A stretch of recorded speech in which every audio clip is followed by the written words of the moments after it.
Welcome to Conversation with Buddy. I'm your host, Buddy Puckett. Well, today, again, I always say it every week, now that we're into fall, the days get colder and shorter. I think it's now getting dark around, before 5 o'clock. So it makes golf difficult in the afternoon. So, but fall's great. I love fall. And the election now is over. We're post-election. Hopefully that all worked out for your benefit. And but today we're going to talk about my guest. He's a longtime friend. We have a lot in common. We're going to unpack a lot of life. And his name is Jeremiah Anderson. Welcome, Jeremiah. Thank you. Dude, thanks for being here, man. Yeah, thanks for having me. Yeah. Well, you guys just got done wrapping up your Bible study, didn't you? We did, yeah. You guys do it every Friday morning? We're here every Friday morning at 7:30. Okay, nice. What are you guys studying right now? We're actually doing a book curriculum. It's called High Quest. A friend of one of our guys in our group has a curriculum he goes through, and it's pretty good stuff. It's for learning kind of, at least the book that we chose was for learning how to go through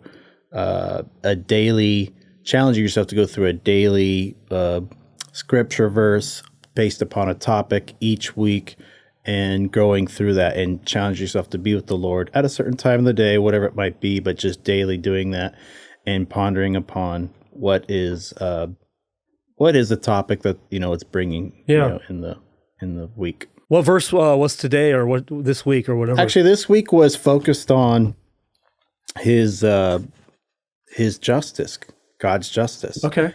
The previous week was focused on his wisdom, and then we had like his holiness. So all these different things, and the author put together some passages in there that they thought would help. What talked about that, but of course that you can write down what speaks to you each day, then write down what you've learned from it and how to respond.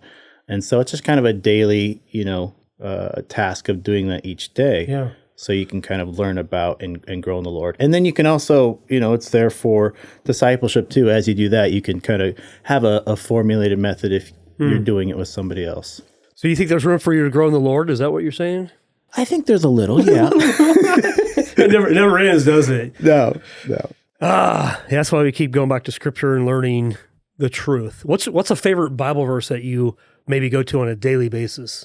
That's a good question. I don't know that I think it's just whatever is on my mind. Okay. And one that's been on my mind is in Leviticus, where God says, "Be holy as I am holy." And I think that's actually been on my mind since the last week. Okay. And so it's like, what is holiness?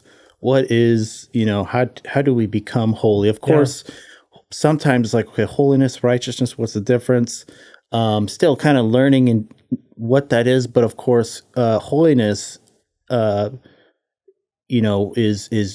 God, who, God Almighty, of course, God the Father is what I think of holiness, like being in His realm, but being perfect, and we can't be holy and perfect, of course, without His Son Jesus Christ, and of course His substitutionary atonement for us, His death on the cross. But to be holy is to be made holy, WHOLLY.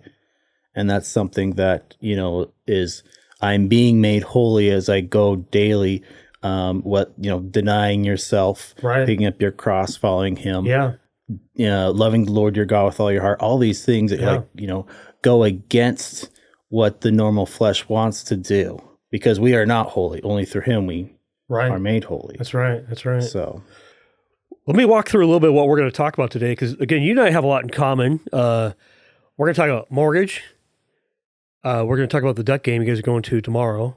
I won't hold that against you, by the way. You talked about fasting a little bit. Are you also working on your pilot's license? You don't have to answer that yet. We're going to talk about the sport of tennis, because I know you played that in high school. We're talking about stock trading, because you and I have done that a little bit. A push-up challenge, and then lastly, is there a donut challenge in there somewhere? I just wanted to know for there's always room to grow. There's room to grow. Well, take us back a little bit. Your dad and I are pretty close friends. We've been close friends for probably 25 years, and so I've I got to meet you probably when you were 18. You're 32, 33? 32. 32. So a while ago, 15 years ago or so, give or take. But yeah, you and I have hung around a lot together. So tell me about you, Jeremiah. Where'd you grow up? Where'd you go to high school? Sports you played? What are the lessons mom and dad taught you? That's really foundational. Yeah. Grew up here in Salem, Oregon. Went to McKay High School. Was blessed to have the parents that I have. My parents, what they taught me was what they instilled in me, was what they showed me, and which was how they lived and what they believed in. I think that was the greatest thing for my growth and for my belief was to witness it, not just in what you say, but in what you do. And of course, that was the belief in Jesus, that he lived, he died, and he rose again, and through that we have eternal life. And of course, the other things that come from that, So, I'm blessed that I had parents. I do have parents that still, and they continue to grow. Yeah. Even I seen them grow when I knew them younger to where they are now, and I think that's even a great thing to see, because you're never gonna, as we were talking earlier, there's always room to grow wherever you are. Yeah. And I think that's what is so cool is like you learning about God. You'll never be. It's never an endless pursuit, or it's never endless. It's always a continuation in it's a journey. It is a journey, man, because we never arrive, do we? We never arrive. To think we've arrived could be a little bit prideful, wouldn't you think? A little bit. Yeah. Humility is, actually leaving room that there's plenty of room to grow. Like, I have not arrived. And I would agree with you. Yeah. And your dad's been a testimony to me as well. I mean, I've known your dad for literally, 26 years. We had coffee this morning. We're in Bible study every Wednesday, but then we have coffee, me, Sven, and Tim Davis, once a month on a Friday morning, just us three, and just kind of make sure we're on the right road. And, that iron sharpened iron verse, that's what we're doing is, yeah. They're probably actually ganging up on me, I'm pretty sure, and trying to make sure. Well, you need help. I need a lot of help, and they know that more than anybody, but that's what a good friend does. Yeah. So that's kind of what you guys do in your Bible study too, though, right? Where you guys have been doing this for a few years now. Yeah, so I actually have a few different studies, but this Friday morning group that I just got off meeting, we've been meeting since 2018, like of January. No kidding. Yeah. Long time. Yep. Been meeting for a while there, and have had, we get a lot of people that come, as you know, along the journey that you meet and stay for a season, and God has them there, and they go on and move on, and whatever the purpose might be. But we've, there's been a handful of us that have been, there for foundational since the beginning. So, and then I have a Thursday evening group. And the Thursday evening group was started by another mutual friend of ours, actually, that couldn't make the Friday morning group, wanted the fellowship, the iron sharpens iron. Yeah. So we've been meeting consistently for about a year and a half too, Thursday evenings. Who's that friend? Bryant Malone. Bryant Malone. And then I've seen Bryant grow quite a bit. So that's really cool. Yeah. He's been, I appreciate him for initiating that and starting that. Yeah. But a lot of other guys that you would know that's in that group too. My friend Serge. Yeah. And a handful of other guys. But it's pretty cool. Yeah. You guys you have a really close-knit group of guys that you've been hanging with, Jeremiah. I've been watching you for a long time, and Serge, he's been around for a long time. You guys went to high school together? We went to high school together. We weren't friends, but he was an interesting one to watch in high school because we had weights class, and he was doing his own exercises that he made up that I thought were very interesting. And so that's what I remember him in high school, but we weren't really friends. And then probably about a year after high school, we got kind of connected, and his love for the Lord was he had a passion for growing in that time period. And that's honestly has been our strongest, my strongest friends, like Serge and other guys, has been because their pursuit for the Lord is what's pushed, me and made our friendships better. Yeah. For sure. My strongest and greatest friendships are because of guys who are pursuing the Lord. It's like, man, I want to be better. Yeah. Well, take me back a little bit. You went to McKay. What sports did you play? And then we're going to take it all the way up to where we are today. It's been, well, you're 32. When's your birthday? June. June. All right. You'll be 33 in June. I just turned 32. Yeah, I know, but next year. We're already in November, man. I mean, time's flying, right? It does. So, yeah, just kind of walk through the journey, and we'll talk about mortgage because you're a mortgage guy. You do a lot of things. So, take me through high school. I want to hear the tennis story, and then your dad was talking about the story about Hegg Lake, an event that happened there. So we're going to hear about that as well. Oh, okay. Fire away. So which one do you want me to start with? Yeah, just kind of high school tennis. Yeah, and so I played high school sports, mainly tennis, all 4 years.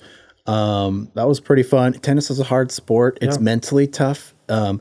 It's the hardest mental sport I've played because of... Have you played golf before? Oh, just asking. Well, asking for a friend. I haven't played competitively, so you could put that on there. But the reason why it was similar with golf is because unless you're playing doubles, but it's very mental game. Everything has to go right, and just like line up with when you're golfing, you got to have the right form and technique and everything. And if you don't, then the ball doesn't go where you want it to go.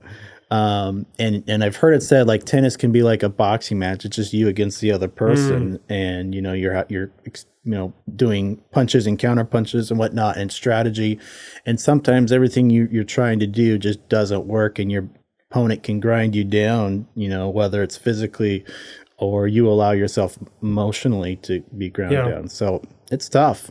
So what are the lessons you learned from tennis that you've carried on even till today? I mean, because I played tennis with you before. It wasn't. We played tennis? Yeah, you and I played some tennis. It's been a few years ago, but it was pretty brutal. You're still recovering. Yeah. What are those lessons you learned in tennis, and how do you carry those forward to today? Well, tennis is hard to learn.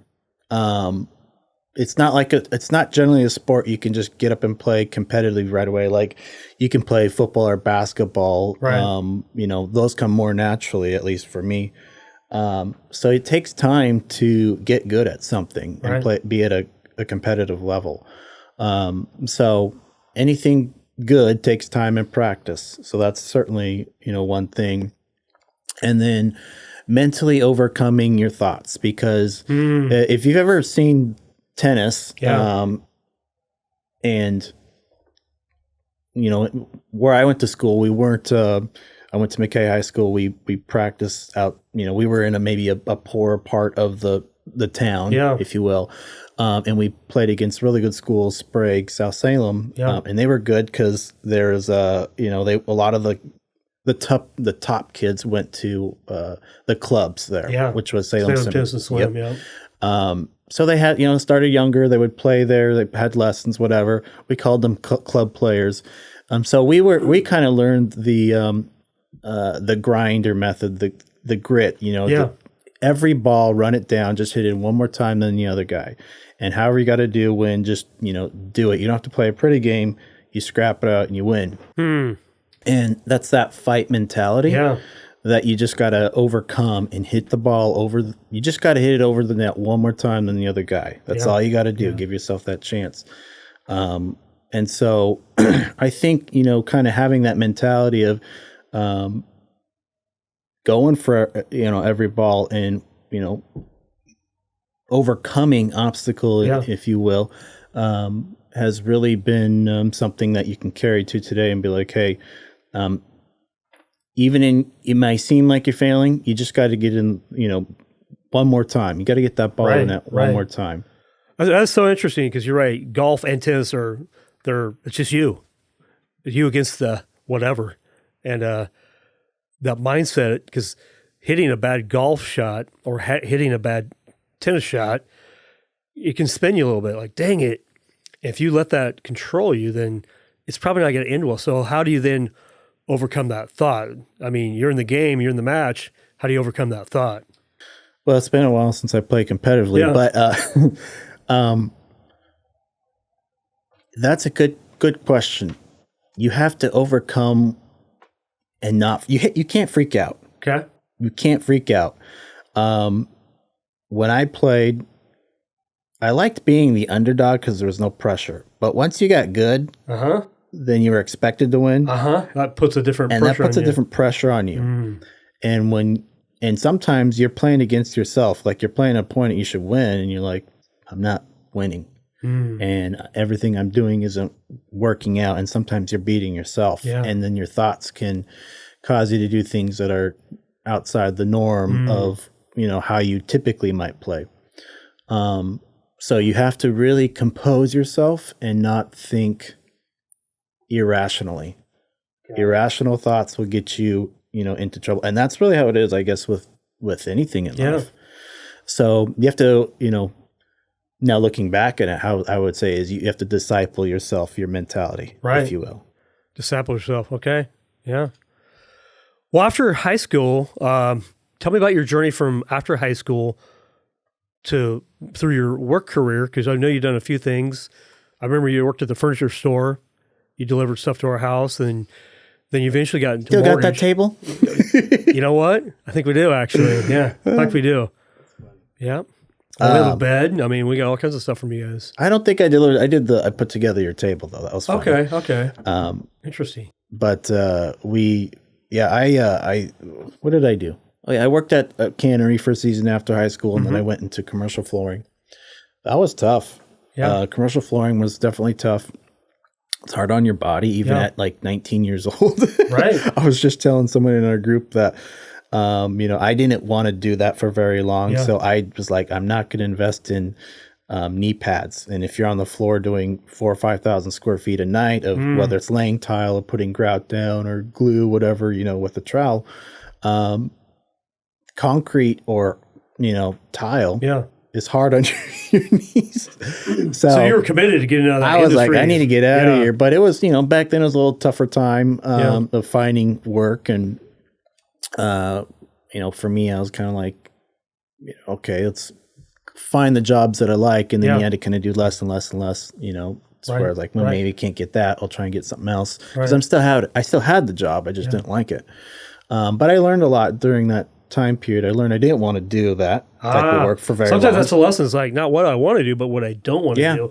And then you can't appreciate the good job until you've had the job you actually hate, right? Exactly. So now you... Side note, I had my first car was a 1987 Camry. Okay. And my friend would always say, it's got that crusty bumper because it had it would look like it was peeling in the front or somebody didn't spray paint the bumper all the way. So it was this yellowness on top. I don't know if you maybe even remember it. I don't even remember that one. It's interesting. I should, but I don't. But it was 1987, and when it rained, the back seat got all wet. You know, to roll your windows down. Seriously. And so I just was like, man, I'd like to have a new car someday. And my grandmother at that time was moving into a retirement facility / assisted living, and I bought her car, which was a 1993 Subaru Legacy. And that felt like luxury because it had, power windows, the heater worked good, didn't rain in the back, and when it rained, it didn't get wet in the back seat. Yeah. And what else? There was automatic seatbelts or something like that. But I'm like, that felt like luxury. But it's funny. The perspective is really important. So same with the jobs. You work a really crummy job, then you go deliver furniture. You're like, this is a great job. Yeah. It was definitely a step up. Now, it may not be something you want to do forever, but still a hard job. Yeah. And, you appreciate having hard jobs. I remember, or even a crappy car, because one, you do appreciate better things, but you kind of learn a little bit of humility in that matter. Like, everybody would love to have a really nice car when they're younger, but sometimes it's better just not to, whether it's because it financially doesn't make sense or it was just good for me just to develop as a person, not to have the best things. It's good to go through a little bit of the struggle. Well, I love that your dad and mom, I mean, I'm not going to pick on parents per se, but buying your kids everything that they want may not be the best thing for them. Kind of like for you, you couldn't appreciate having the truck that you have today until you had the crappy car that you had a few years ago. Yeah. Right? Oh, yeah. And perspective is really key. I mean, you might think you're having a bad day and maybe life isn't working out perfect for you. Look around for just a while and realize you're rich, not in money per se, but in just life. You have a family who loves you. You have faith. You have friends. The Oregon Ducks tomorrow, right? You're going to a game, football. Yep. But you're rich. And I think, do you keep that in your mind a lot? Is that something you think about? Yeah, I think, that job was actually really a big part in my growth in the Lord. I'm not going to say I have the best testimony, but that job played a big part of my testimony. And then there's going to be other things in life that are play into your testimony and your faith, growing in your faith. Something recently happened to me was kind of a weird anxiety / panic attack thing that I got that I would have never thought I would have had that either. So one, I kind of learned some more grace and understanding for people that can deal with that. But it made me think a lot of big questions of what really matters, because what happens is you get fear and anxious about having that, but you don't know why. It's really weird. And so you have to put your trust in something greater, and you have to understand what's really, truly important. So you think often like, okay, I may, I'm young now. And if you're younger, you don't typically think about these things. But I start thinking more and more like when I'm older, like when my parents are at, an older age, when they might pass away, like all these things will happen at some point, assuming something tragic doesn't happen to me. But what really matters, in life? And I think that perspective has been huge. And it's what I think about this stuff, not in necessarily a bad way, but just it just comes to mind, on a daily basis in some way of what really matters. That's a really great question. In living. Yeah. Well, we get caught up and we look at what other people have, and then we lose perspective. Yeah. But what really matters? That's a great thought. What really matters? Well, dude, that's awesome. Now, okay, so you've been in the mortgage business now for how long? Since 2016, so about 8 years. About 8 years. What company do you work for? Nexa Mortgage. Okay. Nexa is like the largest brokerage firm in America. True? Yeah. Okay. You like that? Largest. Do I like that they're the largest, or do I like working there? Just being at a broker shop. I do. Yeah. Obviously I started working with you at in retail mortgage, back in 2016, and that's where I'd been at the previous 3 companies that I worked at. And learned a lot of things, enjoyed some things. You learned what not to do, right? I learned what not to do. Yeah. Don't follow him. My original mentor, I took a lot of notes and, said, don't do that. Don't do that. Here's what not to do. Exactly. Here's what not to do.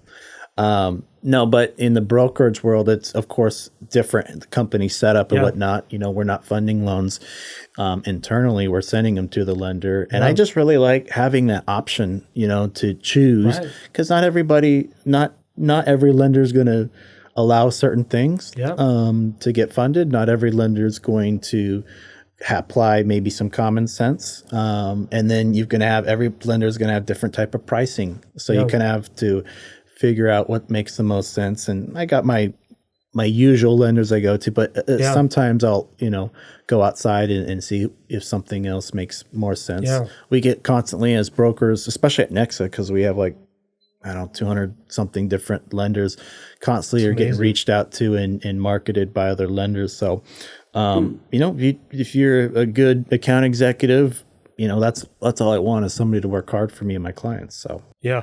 So give the prediction. What are rates going to do? So we have a new president-elect. We've had rates in 2020 and 2021 in the low 2s and 3s. Rates went to 8.5. October of 2023. What are rates going to do in the next few months? You have a prediction and any thoughts? I would say, yesterday was an interesting day.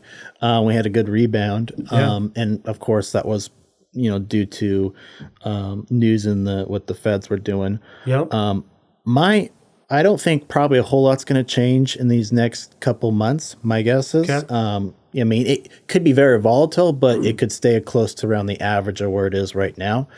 But I do think probably, after this year, once we start getting into a flow of things in 2025, my prediction is that you'll probably see rates start coming down a little bit. I don't think they'll come down a whole lot, but I think that they'll probably come back down to lower sixes, high fives range. Maybe towards the end of next year, maybe mid fives, just from other analysis that I've been reading and thoughts and whatnot. But I don't, this isn't good, it may not sound good because we're mortgage brokers and we want people to buy homes, but we don't want the rates to go too low again, in my opinion. Just because I don't want housing prices to jump sky high again. All that happens, rates come down and people will pay $100,000 more for a home. So I totally agree with you. So the feds meet every 6 weeks and they adjust rates or they don't. We have an adjustment yesterday. So rates came down on the short term, a quarter, and they'll do one more in December. But how do short term rates impact long-term rates? Do your clients ask that a lot? Like, hey, the Fed's lowered the rates, but that doesn't always correlate. What's your thoughts on that? I mean, really, I think from what the Feds do, obviously it's an indirect action. But it's a signaling, or at least not that they're purposefully signaling to what mortgage bonds, backed securities are doing.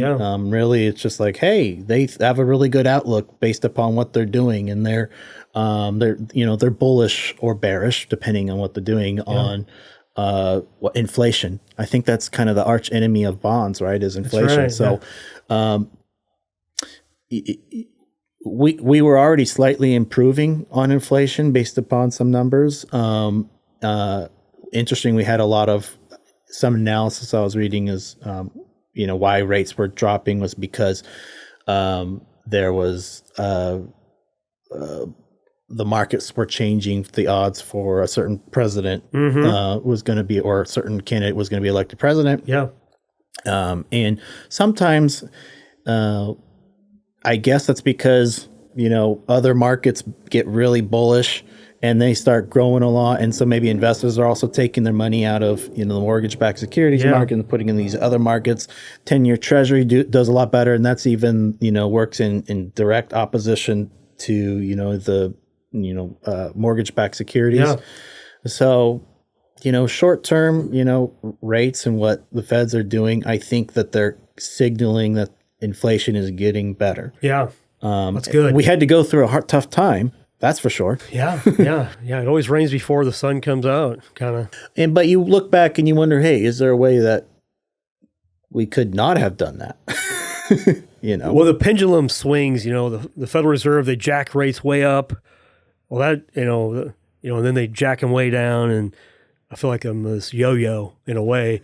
But I don't. That's not my job, and so I'll just worry about what I need to worry about and do what I need to do, and same with you as well. So, well, cool. Let's talk about fun stuff, like because I know mortgages are fun, but there's been a challenging couple of years. I mean, I think majority of people say it's been a tough couple of years, right? Even real estate agents who've gone through lawsuits and NAR and the rules changing.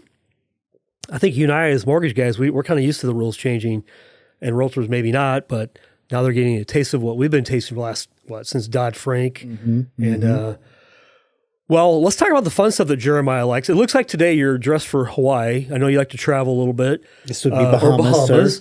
Yeah, somewhere tropical, somewhere, any vacations planned that you guys, because you guys travel a fair amount.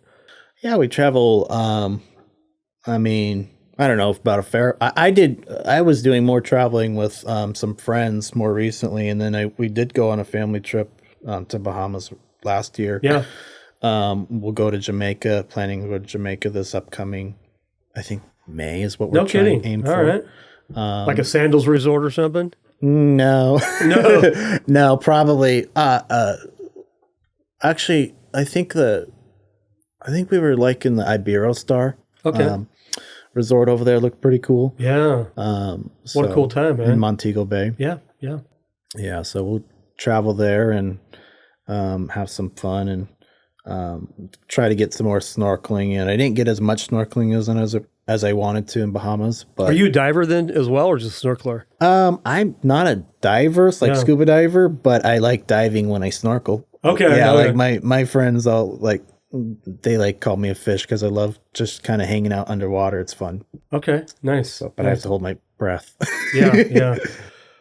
Okay, years ago you started your pilot's license. Talk about that journey, because I think the idea started when you were like 18. It seems like you were talking about that back then. I actually did not. No, not so much. Like I didn't think about it seriously back then. Okay. In fact, if I would have known, like when I was younger, that I wanted to do, I may have even gone into that career because I like it a lot. Right. But at least as for like a commercial pilot, but because I didn't know what I wanted to do back then. But I knew I liked aviation. Yeah. I didn't think that, I could get my pilot's license. I don't think till maybe, a handful of years later did I really start thinking into that, into my earlier 20s or so. But it was just something that, like most people, you're like, I'm going to do that. I'm going to do that someday. And you just never do it. Well, I went in and I started the process a few years back. But knowing I wasn't going to make it a career, it was just going to be more of a hobby. Yeah. So my pace of how I was doing things was not like, I got to do this, and regimen, and just kind of go at my own leisurely pace. I did most of what I needed to accomplish in terms of student pilot, except for take the final FAA written exam and or I should say the private pilot check ride. Yeah. I did take the FAA exam actually, because there's a written exam you have to do. Yeah. But there's a verbal, and then there's with an examiner, FAA examiner, and then there's a when you're flying, the flight test with the examiner too. So that's what I haven't done. And then I guess, and then before that, the last thing I do is my cross country private solo flight, I should say. That's the only thing I haven't done. So okay. But I took a little bit of a break for some time because I don't really have to do it right away, and there's some other things I had to focus on too. So. Well, it's also very expensive too, right? Yeah, it can be depending on where you do it. I've been doing it out in Independence and Nooch Aviation. They're pretty reasonably priced.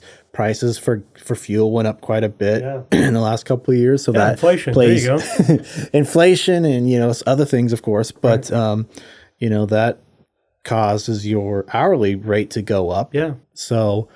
All that stuff plays a factor into that. So, when do you think you'll have your license? Do you have like a goal? Like, is it a year, 2 years, 10 years? I mean, do you have a date?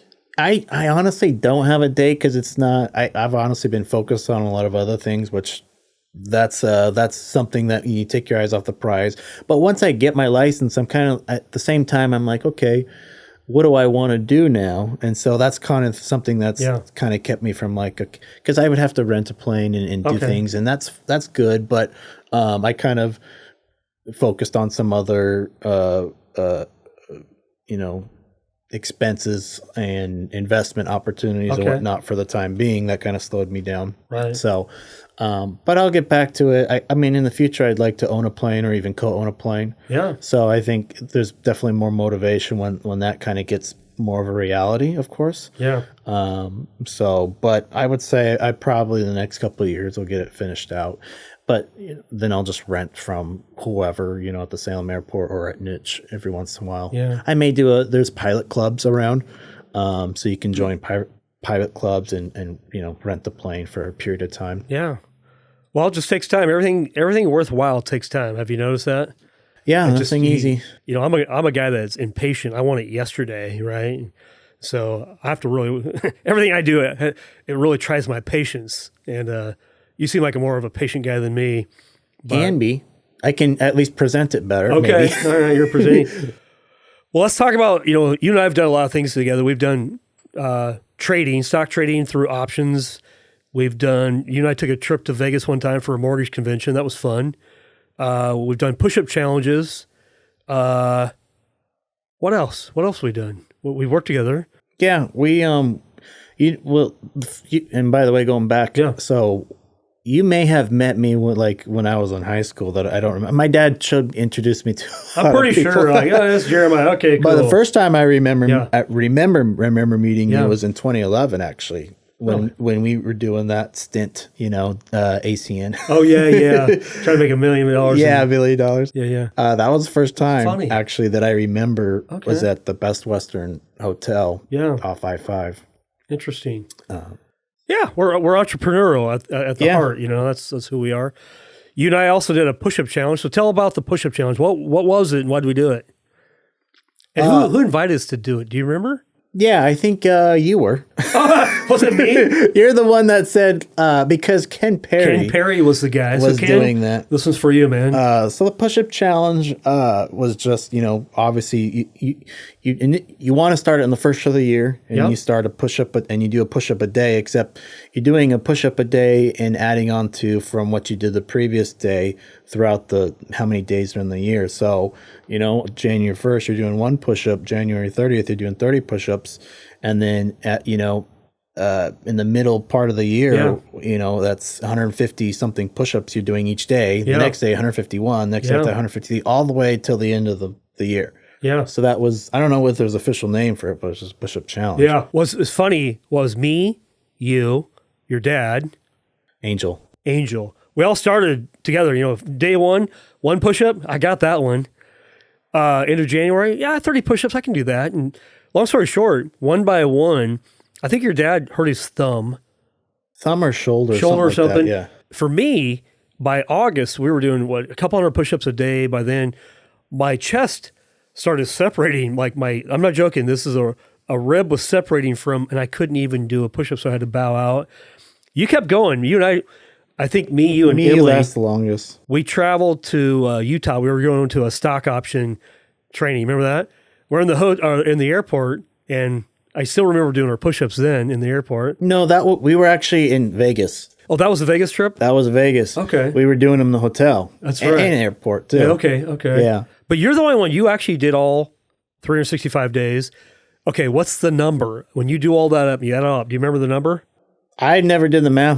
Somebody told me. It was like 66,000. 66,000 some change of push-ups. Yep. So what's the most number of push-ups you can do at one time? Well, so it was during that challenge. Yeah.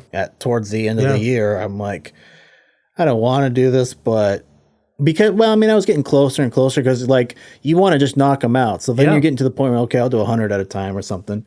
And I said, okay, let's see how many I can do now because I don't ever want to try again. Yeah.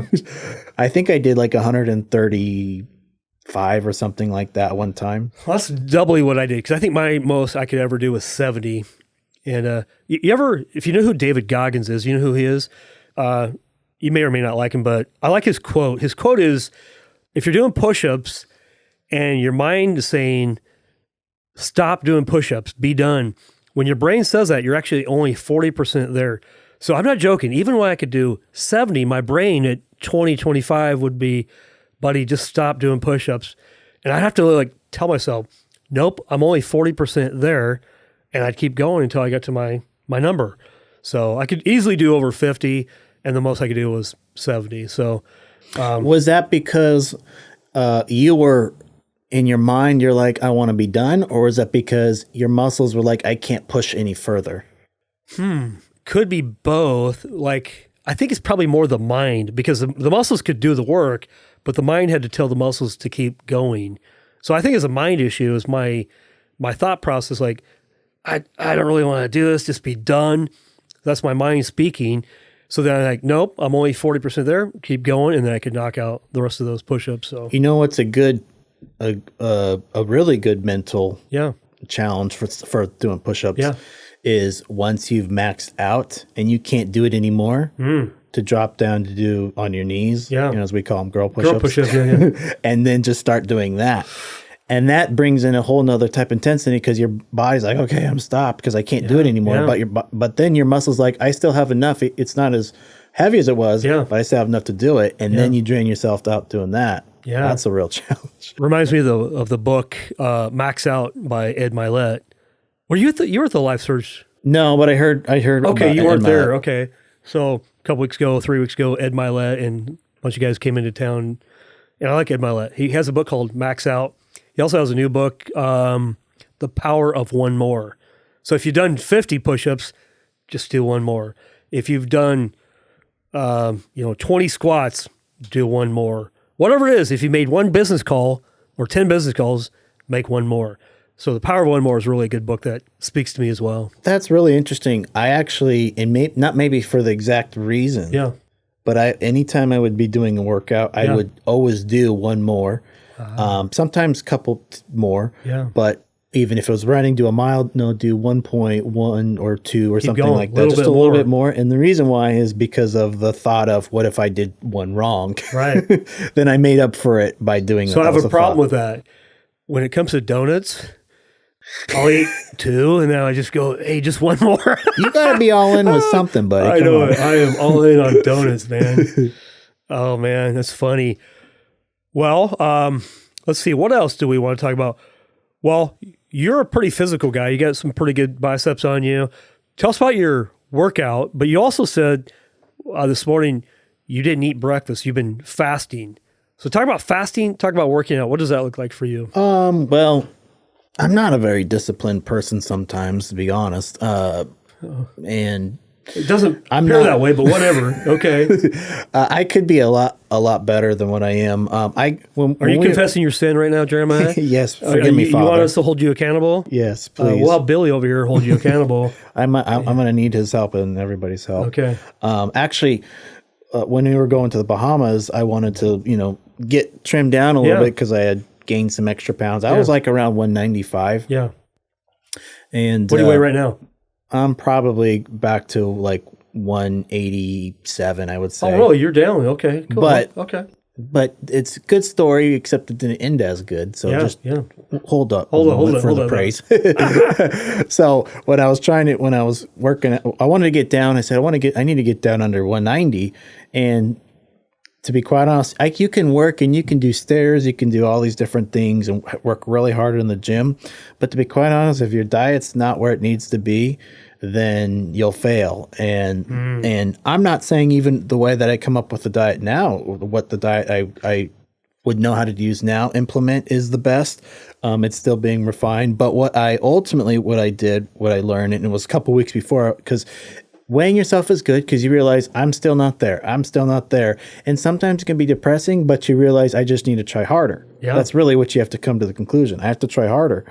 And it's hard too, because it's a daily thing and you just want to see the results right away, but it's a long-term thing. But if you look at it from terms of weeks, here I am at this week at the end, Saturday morning when I weigh myself, I try and aim to be here for what's realistic. Yeah. And so what I was doing was, I listened to not that I listen to podcasts all the time, but a clip from a podcast of a guy applying intermittent fasting. Yeah. And he said, when I knew I was hungry, I knew it was eating my fat away. Oh. And so that's once you mentally get to that mindset of hungry, you want to just find something to satisfy yourself, but you have to kind of understand that it's a weapon and utilize that to eat fat. And so when I got to that, when you're hungry, eat fat. Is that what you said? You want it to eat your fat. Oh, you want to eat the fat. The hunger. The hunger is there. There's fat in donuts, I'm pretty sure. So the hunger is during the fasting phase is eating the fat from your body ultimately. Yeah. And so that's kind of how I had to think about that. So what I would ultimately, my regimen that works where I will lose weight as long as I do it. Yeah. Is I would wake up and not have any breakfast. Yeah. I'd eat at about 11:30, 11:45, around that time. And of course, a high protein meal, salad. And, you can even have, if you want to have some sweets here and there, that's fine. You don't have to not eat perfect. But even I was being intense. I wasn't even having carbs and because I wasn't trying to build muscle. I was really trying to, more than anything, lose weight. Yeah. So I would not have potatoes or rice or stuff like that, and more leaner, chicken breast and stuff like that, leaner protein. And then 3:30, I would go work out, do my routine, and I would end on 35 minutes walking. Okay. And also was really, what made it easier, I was listening to a preacher that I really like. Yeah. That has been really, really helpful and beneficial to me too. But do that for 35 minutes and then go home. And then you either have a meal, or if you're really trying to lose weight, you have a high protein, very high protein shake. Okay. And then you don't eat for the rest of the day. Now, something that helped me out was like the seltzer waters. Yeah. Flavored, but I would get like a little makes you feel like you're cheating, but you're really not. Because I love soda. Yeah, okay. I love soda. But I would get the seltzer waters, but I'm not a big seltzer water, but I would grab like a Mio, where you squeeze a little extra flavoring into there, and it would taste like a decent soda, but there was really no calories in it. And so I would kind of end on that, and it was like the treat. And then as I did that continually, ultimately I got down to about 180. Okay. And what was your peak? Well, peak ever? Ever. Probably like 207. 207. All right. Yeah. So you trimmed down 27 pounds or? But that was years ago. Like I hover around 195, but I did that in a couple months. Yeah. Kind of maintaining to that level. And I this is where I lost it, because I'm like, I'd like to get under 170, but I just kind of lost my discipline and edge, and started getting colder and stuff. Yeah. Excuses, right? Summer left. Coming out. Yeah. So, well, cool, man. This is good, man. I love hearing that. We're gonna wrap up here in just a moment, but your dad said, "Hey, ask him this question, Jeremiah. Oh boy, are you still in the market? Are you available? Are you a bachelor?" My dad's wondering about that. I could tell him. Yeah, no, it was joking. He goes, ask him if he's available, if he's on the open market. But so is marriage in your future? I guess that's the $1 million question. Sure. You ever want to get married? Absolutely. Okay. Yeah. What's your relationship? You ever had a girlfriend recently? I recently was, I wouldn't say there was a long-term thing, but it just didn't end up working out. Yeah. So it is what it is. So you're on just to being the next. patient for God to bring along the right person. Is that the answer? Yeah. Yeah. It's easy to think about such things, but you kind of have to look into this time of your life and say, I could just be better at getting good at all these different things, and to prepare for being good when you do have a family. Yeah. So, and certainly I'm obviously open to meeting people. As a Christian, you're more limited to who, of course, you're going to be looking for. You're not going to the bar on with. Friday nights is what you're saying. That's Thursday nights. That's Thursday night. Thanks for clarifying. It's a clearer crowd on Thursday night than Friday night. Yeah, Friday's too busy. I would say Thursday nights are actually the more hardcore people. Like, it's Thursday night. No, I'm joking. But. Really? So a little bit more limited in of course, who I'm choosing and being picky, and of course. Yeah. But I want to choose who the Lord wants me, because, back to kind of what I was saying originally about living a long life and being at the end, like at the end of the day, of course, I want to be with somebody I'm attracted to, and all that stuff is really important. Mm-hmm. But I have to think outside my physical and right now thoughts, and also think about, will this person also be taking care of my parents like I would take care of their parents? Mm-hmm. Is this person going to be someone that when I'm old, that we're still going to be together and carrying each other and taking care of our kids and family? Yeah. So I want to think long term in that. It sometimes can be hard, but I want to think in that way because life's hard. Yeah, life is hard. And, I want to make it not as hard. Yeah, amen to that. Well, we're at the end of our hour, and this has been good. Tell me maybe any last thoughts that you have, Jeremiah, on your mind, something maybe the audience needs to hear, a lesson you've learned, a challenge you've gone through, maybe some encouragement. Oh, that's a good, deep question. Well, maybe not super deep, but requires me. I wish you would have submitted this email. No, that's not how conversations work, man. That's right. I guess I guess, what's been on my mind is just what's been on my mind for a while now, is to really think about the here and now. And what I mean is, it's so easy to get wrapped up in the things that are in front of you, the moments that are momentary, that bring in short-term pleasure, happiness, but really to think about long-term. And I mean long-term, like, I don't know, maybe I've had a lot of questions, of course, even in my growth, about just existence and life and consciousness, and what does that mean to me as a human? Like, even thank God that I have God and faith, because I can put my hope in something greater. I think this world that we live in, and sometimes maybe in Christians we don't really realize and aren't who God is and the hope that he provides, and who Jesus is, and of course, and who the hope he provides. But I heard this from one of the preachers that, a person can live, couple weeks, maybe a month without food. They can live 3 or 4 days without water, but you can't live 1 day without hope. And I think we put our hope in something in many parts. If you're Christian, hopefully it's of course in Jesus Christ, but in this world we put our hope in really ultimately yourself. You put them in things, but it really comes down to yourself. And I would say, put your hope in something greater, because at some time you're going to be, your time's going to be coming, and it's coming sooner or later. I've been out of high school now for over 10 years, and that went by fast. And so now that I think, okay, another 10 years, that'll be really quick. And I'm already thinking about how old I'll be pretty soon. And what does that mean for me? And so I need a hope in something greater.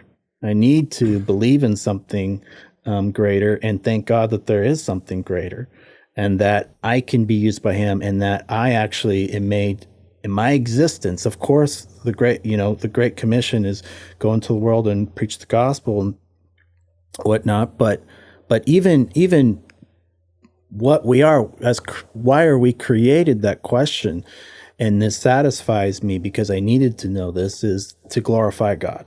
That's really what it is. I am just a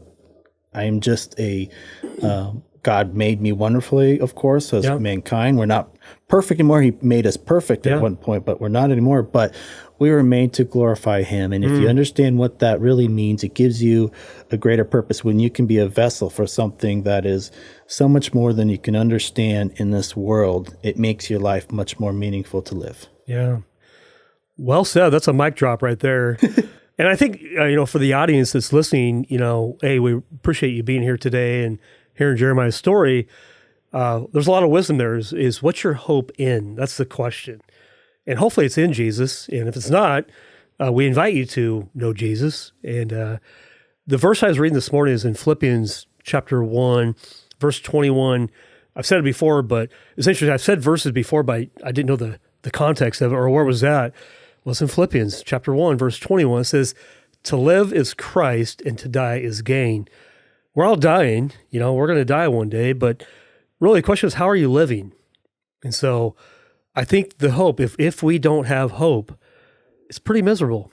And even as believers, we can lose hope because maybe we're focused on earthly things, which is why we read our Bibles and we get back to the truth so we can remember what our hope is in, because it's in Christ and we have joy. So Jeremiah, thanks for being here today, and we appreciate you unpacking life. We'll probably have you on again, just as life goes on, you get your pilot's license, you get married, you make $1 million in the stock market, whatever you do, we'll want to know. Yeah, I want to interview you next time for your audience. Dude. Hey, that's a thing. I think we'll talk about that. I think it could be fun. Yeah. You might ask some really hard questions, though. I don't know. I won't give you questions. You didn't give me questions. I know. It's just a conversation. Yeah, it'll be a conversation. I'll ask nice questions, though. All right. I think I'd be game for that, actually. It'd be fun. Okay. My daughters interviewed me one time, and they kind of roasted me a little bit. So. Well, I mean, that's... You going to roast me? It's easy to do. I know. I'm a target, man. I won't be giggling as much. I'll keep myself, more composed. More contained. Okay. Well, hey, thanks for being here. Thank you for being here this week. We'll see you next week. Thank you.